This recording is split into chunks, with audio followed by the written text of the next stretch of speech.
നമസ്കാരം. Arabic this വീക്കിൻ്റെ ഏറ്റവും പുതിയ അധ്യായത്തിലേക്ക് എല്ലാ പ്രിയ പ്രേക്ഷകർക്കും സ്വാഗതം. അബുദാബി ഷെയ്ഖ് സായിദ് ഫെസ്റ്റിവലിൻ്റെ പുതിയ സീസൺ പുരോഗമിക്കുകയാണ്. ഏറെ വിസ്മയ കാഴ്ചകളാണ് ഇത്തവണത്തെ സീസൺ സന്ദർശകർക്കായി ഒരുക്കി വച്ചിരിക്കുന്നത്. ഇന്ത്യൻ പവലിയൻ കാണേണ്ടത് തന്നെയാണ്.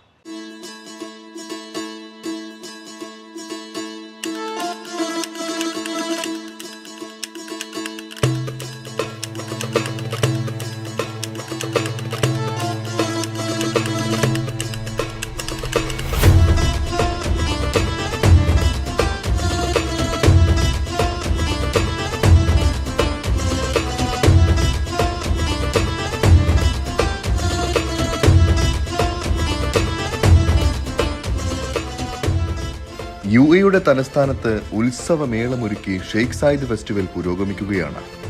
നഗര തിരക്കുകളിൽ നിന്ന് മാറി അബുദാബിയിലെ അൽ വദ്ബയിലാണ് മഹാമേള നടക്കുന്നത്.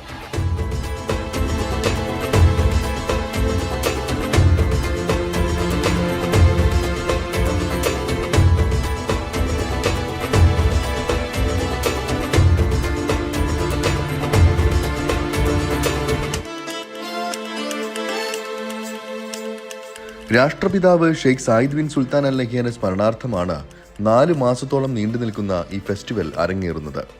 UAE president Sheikh Mohammed bin Zayed Al നഹ്യാന്റെ രക്ഷാകർതൃത്വത്തിലും UAE വൈസ് പ്രസിഡന്റും ഉപപ്രധാനമന്ത്രിയും പ്രസിഡൻഷ്യൽ കോർട്ട് ചെയർമാനുമായ Sheikh Mansour bin Zayed Al നഹ്യാന്റെ നേതൃത്വത്തിലുമാണ് ഉത്സവം നടക്കുക.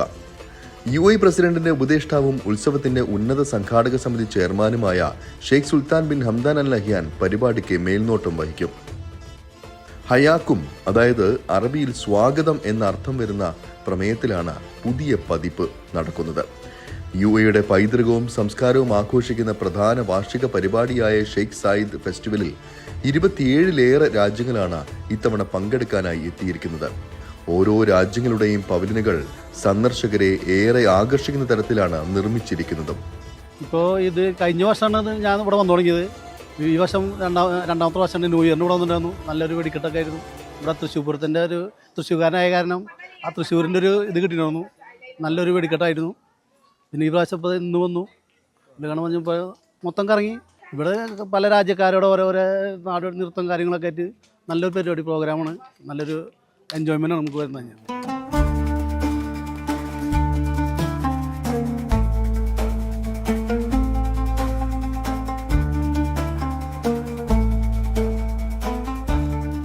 4 മാസത്തിനിടെ 60,000-ലേറെ കലാ സാംസ്കാരിക പരിപാടികളും 1000-ലേറെ പ്രധാന പൊതുപരിപാടികളും ആസൂത്രണം ചെയ്തിരുന്നു. ഇത്തവണ 30,000-ഓളം പ്രദർശകരാണ് മേളയിൽ പങ്കെടുക്കാനായി എത്തിയിട്ടുള്ളത്.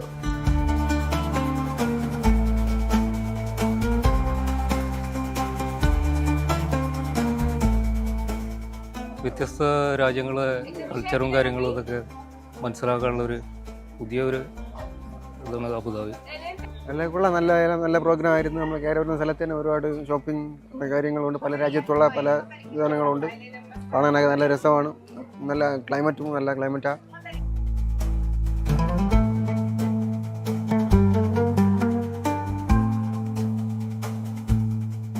പുത്തൻ കാഴ്ചകളുടെ വിസ്മയച്ചെപ്പ് തുറന്നാണ് ഫെസ്റ്റിവൽ പുരോഗമിക്കുന്നത്.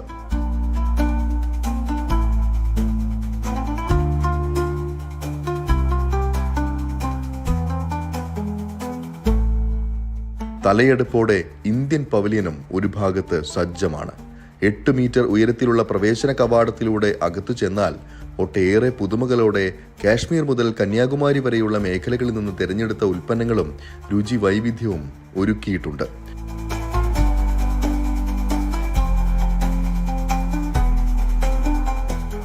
വാരാന്ത്യങ്ങളിൽ കലാ സാംസ്കാരിക പരിപാടികളും സന്ദർശകർക്കായി ഏർപ്പെടുത്തിയിട്ടുണ്ട്. ലോക സംസ്കാരങ്ങളെ ഉൾക്കൊള്ളുന്ന UAEയിലെ ഏറ്റവും വലിയ സാമൂഹിക വിനോദ പരിപാടികളിൽ ഒന്നായി മാറുകയാണ് ഇത്തരത്തിൽ ഷെയ്ഖ് സായിദ് ഫെസ്റ്റിവൽ.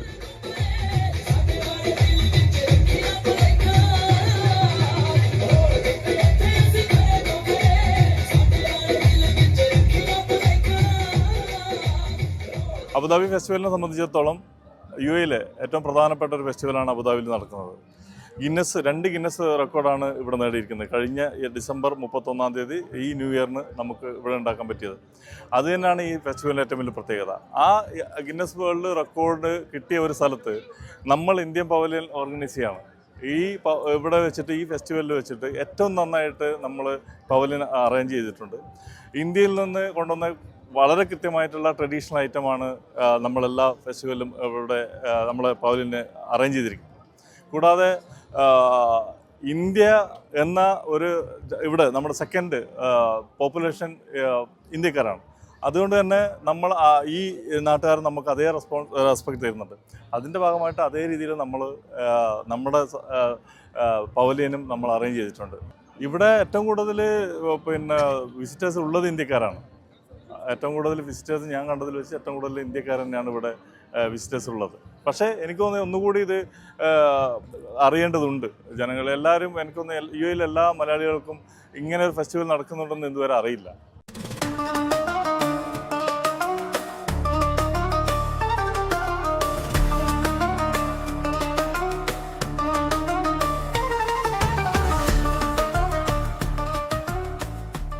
ഇന്ത്യ ഉൾപ്പെടെ വിവിധ രാജ്യങ്ങളിലെ പവലിയനുകൾക്ക് പുറമെ ലോകത്തിലെ ഏറ്റവും പുതിയ വിനോദ പരിപാടികളും സന്ദർശകരെ ആകർഷിക്കും.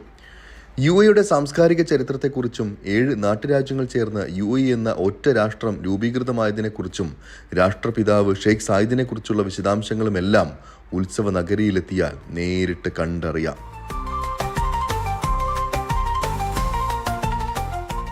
ഓരോ വിശേഷ ദിവസങ്ങളിലും പ്രത്യേക ആഘോഷ പരിപാടികളും ഷെയ്ഖ് സായിദ് ഫെസ്റ്റിവലിനോടനുബന്ധിച്ച് നടക്കുന്നുണ്ട്. പുതുവർഷ ദിവസം ഷെയ്ഖ് സായിദ് ഫെസ്റ്റിവൽ നഗരിയിൽ നടന്ന കരിമരുന്ന് പ്രയോഗം മേഖലയിൽ വെച്ച് തന്നെ നടന്നതിൽ ഏറ്റവും വലുതും ഗിന്നസ് ബുക്ക് ഓഫ് റെക്കോർഡുകളിൽ ഇടം പിടിച്ചതുമായിരുന്നു.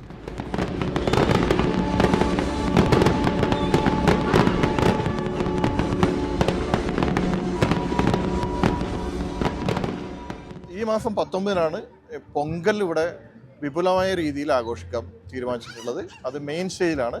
ഏകദേശം ഒരു 4 മണിക്കൂർ നീണ്ടു നിൽക്കുന്ന വലിയൊരു ഷോ. അതിൻ്റെ എല്ലാം അവസാന ഘട്ടത്തിലേക്കാണ് കാര്യങ്ങളൊക്കെ നീങ്ങിക്കൊണ്ടിരിക്കുന്നത്. ഒരു വെറൈറ്റി പരിപാടി ഷെയ്ഖ് സായിദ് ഫെസ്റ്റിവലിൽ ഇന്ത്യൻ സമൂഹത്തിൻ്റെതായിട്ട് മാറ്റേണ്ട എല്ലാ ഇടപെടലും നമ്മൾ നടത്തിയിട്ടുണ്ട്.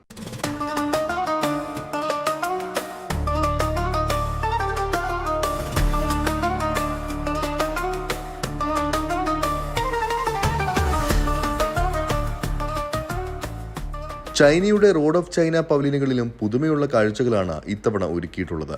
തായ്ലൻഡിലെ ഫ്ലോട്ടിംഗ് മാർക്കറ്റിനെ ഷെയ്ഖ് സായിദ് ഫെസ്റ്റിവലിൽ പുനരാവിഷ്കരിച്ചതാണ് ഇത്തവണത്തെ അവിസ്മരണീയ കാഴ്ച. ബോട്ടിൽ ഫെസ്റ്റിവൽ നഗരിയിൽ ഒഴുകുന്ന മാർക്കറ്റിൽ ഷോപ്പിങ്ങിനും ബോട്ട് സവാരിക്കും അവസരമുണ്ട്.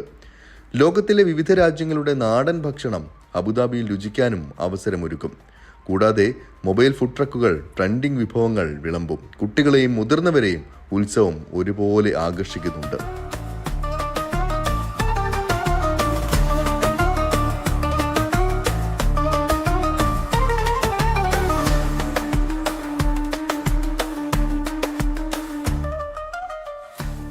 പൂക്കൾ കൊണ്ട് അലങ്കരിച്ച വണ്ടികളിൽ മനോഹര കാഴ്ചകളുമായി നടക്കുന്ന പരേഡ് സന്ദർശകരെ ഏറെ ആകർഷിക്കുന്നതാണ്.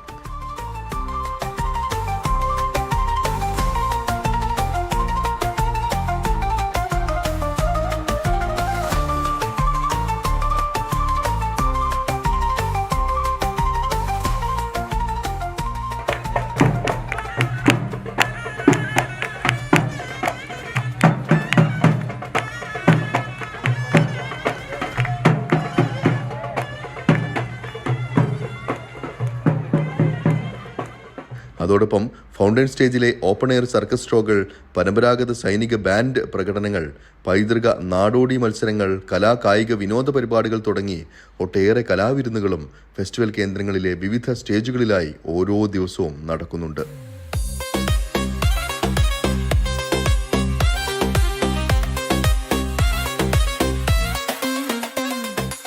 വിവിധ രാജ്യങ്ങളിലെ പവലിയനുകളിലൂടെ നടന്ന് ആ രാജ്യത്തെയും ആ രാജ്യത്തെ ജീവിത രീതിയെയും അടുത്തറിയാനുള്ള അവസരം കൂടിയാണ് ഷെയ്ഖ് സായിദ് ഫെസ്റ്റിവൽ സന്ദർശകർക്ക് നൽകുന്നത്.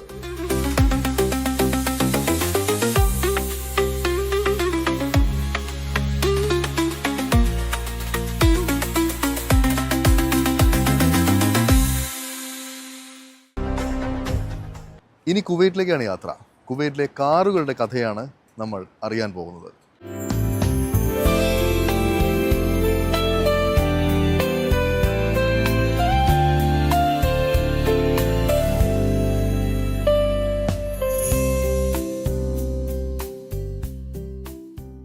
നമ്മുടെ ജീവിതത്തിൽ ഒഴിച്ചുകൂടാൻ പറ്റാത്ത ഗതാഗത സംവിധാനങ്ങളിൽ ഏറ്റവും മുന്നിൽ നിൽക്കുന്ന ഒന്നാണ് കാറുകൾ.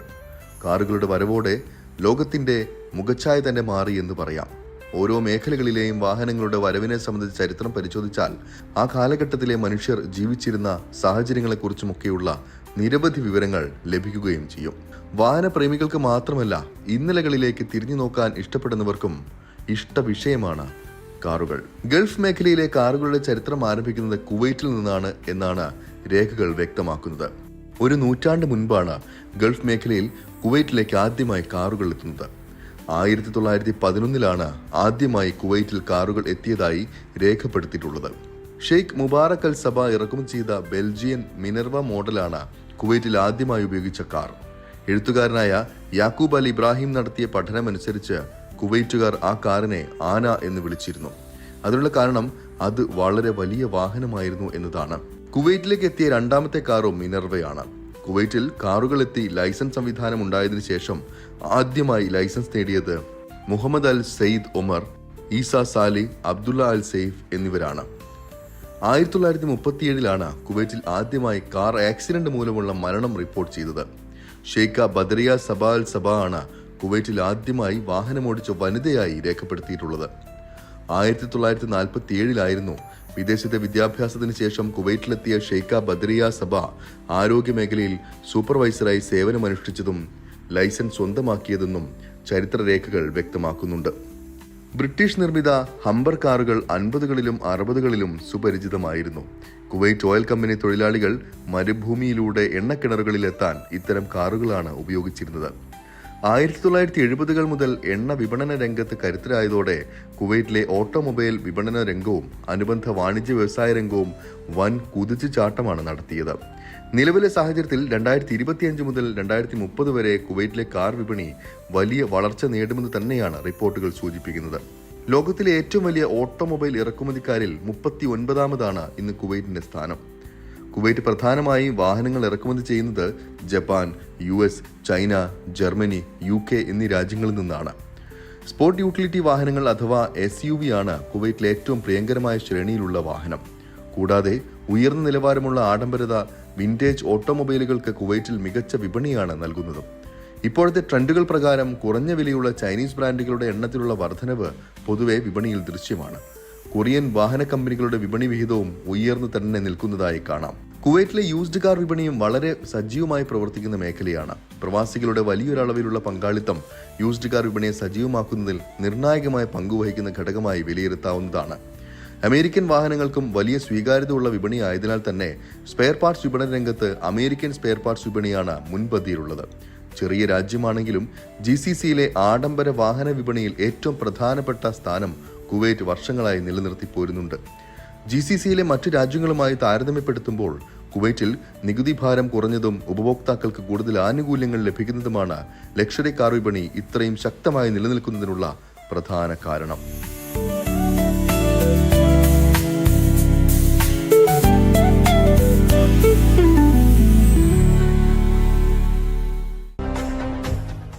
മാസങ്ങൾക്ക് ശേഷം ഗാസയിൽ വെടിയൊച്ചകൾ നിലയ്ക്കുകയാണ്.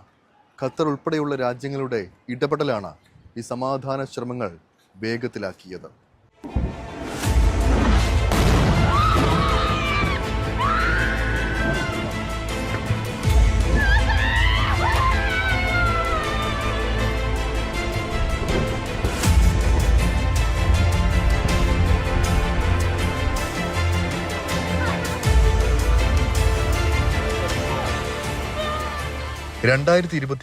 ഒക്ടോബർ 7 മരണത്തിന്റെയും വിലാപങ്ങളുടെയും ചോരമണമുള്ള ഇസ്രായേൽ ബോംബർ വിമാനങ്ങൾ ഗസയ്ക്ക് മേൽ പറന്നു തുടങ്ങിയത്.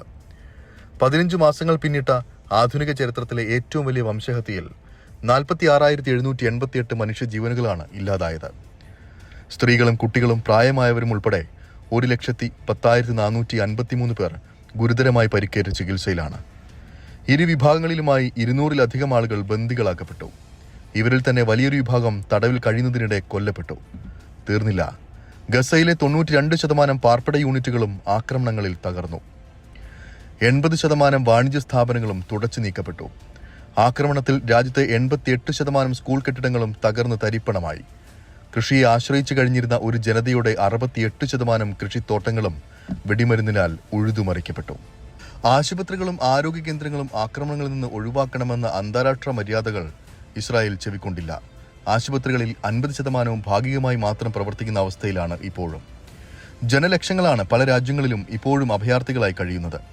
അതേസമയം ഗസയിൽ ഇസ്രായേൽ ആക്രമണം ആരംഭിച്ചതിന് പിന്നാലെ ആദ്യഘട്ടം മുതൽ തന്നെ ഖത്തർ യുദ്ധം അവസാനിപ്പിക്കാനുള്ള ശ്രമങ്ങളുമായി രംഗത്തുണ്ടായിരുന്നു. അമേരിക്കയും ഈജിപ്തുമായി ചേർന്നായിരുന്നു ആദ്യ മധ്യസ്ഥ ശ്രമങ്ങൾ. ഖത്തർ അമീർ ഷെയ്ഖ് തമീം ബിൻ ഹമദ് അൽ ഥാനിയും പ്രധാനമന്ത്രിയും വിദേശകാര്യമന്ത്രിയുമായ Sheikh Mohammed bin Abdul Rahman അൽ ഥാനിയും ലോകവേദികളിലും ഐക്യരാഷ്ട്രസഭയിലും ഗസയിലെ വെടിനിർത്തലിനും മാനുഷിക സഹായം എത്തിക്കാനുമായി വാദിച്ചു.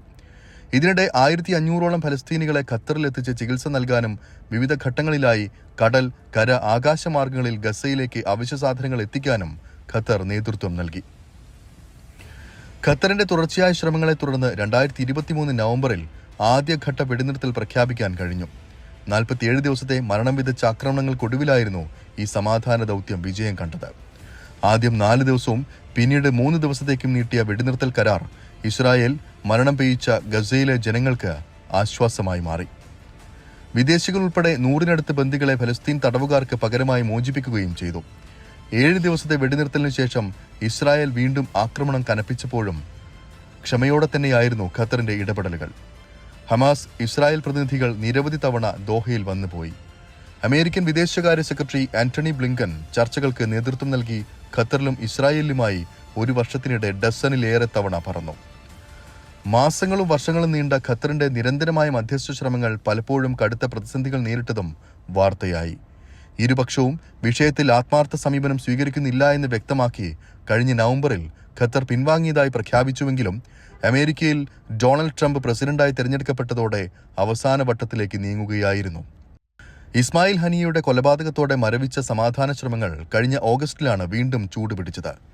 ദോഹ, കൈറോ ചർച്ചകളിലൂടെ വീണ്ടും സജീവമായ മധ്യസ്ഥ ചർച്ചകളാണ് കഴിഞ്ഞ ബുധനാഴ്ചയോടെ ഖത്തറിന്റെ ഏറ്റവും വലിയ നയതന്ത്ര വിജയമായി പ്രാബല്യത്തിൽ വന്നത്. ബുധനാഴ്ച രാത്രി നടത്തിയ വാർത്താ സമ്മേളനത്തിൽ മധ്യസ്ഥ ദൗത്യങ്ങളിലെ നായകനും ഖത്തർ പ്രധാനമന്ത്രിയും വിദേശകാര്യമന്ത്രിയുമായ Sheikh Mohammed bin Abdul Rahman അൽ ഥാനി പിന്തുണച്ചവർക്കെല്ലാം നന്ദി അറിയിച്ചു. അമേരിക്ക, ഈജിപ്ത് പ്രസിഡന്റുമാർ, നിയുക്ത അമേരിക്കൻ പ്രസിഡന്റിനെ മിഡിൽ ഈസ്റ്റ് പ്രതിനിധി സ്റ്റീവ് വിറ്റ്കോഫ്, ജോ ബൈഡന്റെ പ്രതിനിധി ബ്രെറ്റ് മഗർഗ്, ഈജിപ്ഷ്യൻ രഹസ്യാന്വേഷണ വിഭാഗം മേധാവി ഹസൻ അൽ റഷാദ് തുടങ്ങിയവരെല്ലാം ഖത്തറിനൊപ്പം ചേർന്നു നിന്നാണ് ഒടുവിൽ 15 മാസം നീണ്ട യുദ്ധത്തിന് വിരാമം കുറിക്കുന്നത്. പ്രഖ്യാപനത്തിന് പിന്നാലെ GCCയിലെ സൗഹൃദ രാജ്യങ്ങളും അറബ് ലോകവും വിദേശ രാജ്യങ്ങളും ഖത്തറിന്റെ ഇടപെടലുകൾക്ക് അഭിനന്ദനവുമായി രംഗത്തെത്തി. സമാധാന കരാറിലെത്തുന്നതിനായി ഖത്തർ, ഈജിപ്ത്, ഐക്യരാഷ്ട്രസഭ എന്നിവർ നടത്തിയ ശ്രമങ്ങളെ അഭിനന്ദിക്കുന്നതായി UAE ഉപപ്രധാനമന്ത്രിയും വിദേശകാര്യമന്ത്രിയുമായ Sheikh Abdullah bin Sayyid Al നഹ്യാനും പറഞ്ഞു. ഗസ വെടിനിർത്തൽ കരാർ നിലവിൽ വരുന്നതോടെ ഫലസ്തീനിൽ സമാധാനം പുലരുന്നുവെന്ന് പ്രതീക്ഷിക്കുന്നുവെന്നായിരുന്നു ഖത്തർ അമീർ Sheikh Tamim bin Hamad Al ഥാനിയുടെ പ്രതികരണം.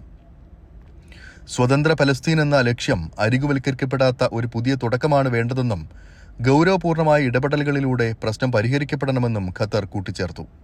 കരാർ നിലവിൽ വന്നാലും ഫലസ്തീനികൾക്ക് മേലെയുള്ള ഇസ്രായേൽ അതിക്രമണത്തിന് അറുതിയുണ്ടായേക്കില്ല എന്ന നിരീക്ഷണവും ചിലർ പങ്കുവയ്ക്കുന്നുണ്ട്.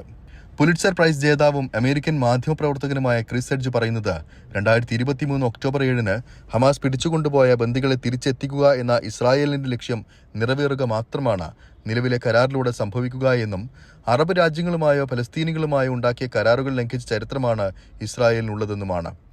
എന്തായാലും ഹമാസും ഇപ്പോൾ അംഗീകരിച്ച കരാറിന് 3 ഘട്ടങ്ങളാണുള്ളത്. 42 ദിവസം നീളുന്ന 1ാം ഘട്ടത്തിൽ സംഘർഷം നിർത്തിവെക്കുകയും 33 ബന്ദികളെ ഹമാസ് മോചിപ്പിക്കുകയും ചെയ്യും. 5 വനിതകളും 50 വയസ്സിന്മേൽ പ്രായമുള്ളവരും രോഗികളും ഇതിലുൾപ്പെടും. പകരമായി ഇസ്രായേൽ ജയിലിലടച്ച 1000ഓളം ഫലസ്തീനികളെ മോചിപ്പിക്കും. വെടിനിർത്തലിന്റെ ആദ്യ ദിനം തന്നെ ഇസ്രായേൽ ഗസയിലെ ജനവാസ മേഖലകളിൽ നിന്ന് സൈന്യത്തെ പിൻവലിക്കും. 7ാം ദിവസം വിട്ടുപോയ ഫലസ്തീനികൾക്ക് തിരിച്ചെത്താൻ അനുവാദം നൽകും. സഹായവുമായി എത്തുന്ന 600 ട്രക്കുകളെ ഇസ്രായേൽ ഗസ സിറ്റിയിലേക്ക് കടത്തിവിടും.